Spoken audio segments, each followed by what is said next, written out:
आरव का डर टूट चुका था, पर कहानी अभी खत्म नहीं हुई थी। अगली रात किताब अपने आप उसके कमरे से उठकर हवा में तैरने लगी, जैसे उसे किसी बहुत बड़ी चीज के लिए बुला रही हो।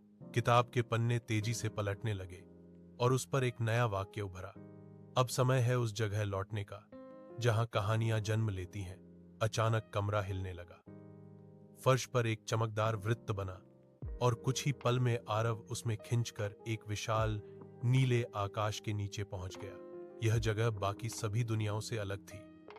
हवा में तैरते पहाड़, बहती रोशनी की नदियां और बीच में एक बड़ा प्राचीन दरवाजा जिसके ऊपर लिखा था कहानी का केंद्र, स्टोरी नेक्सस। जैसे ही आरव आगे बढ़ा, एक गहरी भारी आवाज गूंजी। बहुतों ने इस दरवाजे को खोलने की कोशिश की है, पर सिर्फ वही चुनिंदा लोग चुन पाए हैं जो अपने सच को स्वीकार कर लेते हैं। धुंध से एक आकृति उभरी, पहाड़ जितनी ऊंची, लेकिन चेहरा शांत। वह बोली, मैं इस किताब का पहला रक्षक हूं और अब तुम्हें यह तय करना होगा कि तुम इसके साथ क्या करोगे।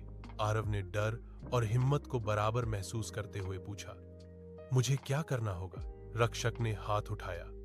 उसके सामने 3 तैरते हुए रास्ते चमके, रोशनी का मार्ग जहां कहानियां दूसरों की जिंदगी बदल सकती थीं।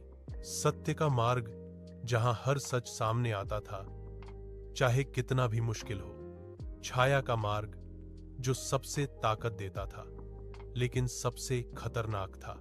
रक्षक ने कहा, जिस रास्ते को चुनोगे वही तुम्हारी किस्मत तय करेगा। पर याद रखो, किताब की शक्ति जितनी बड़ी है, उसकी कीमत भी उतनी ही गहरी होती है। आरव ने गहरी सांस ली।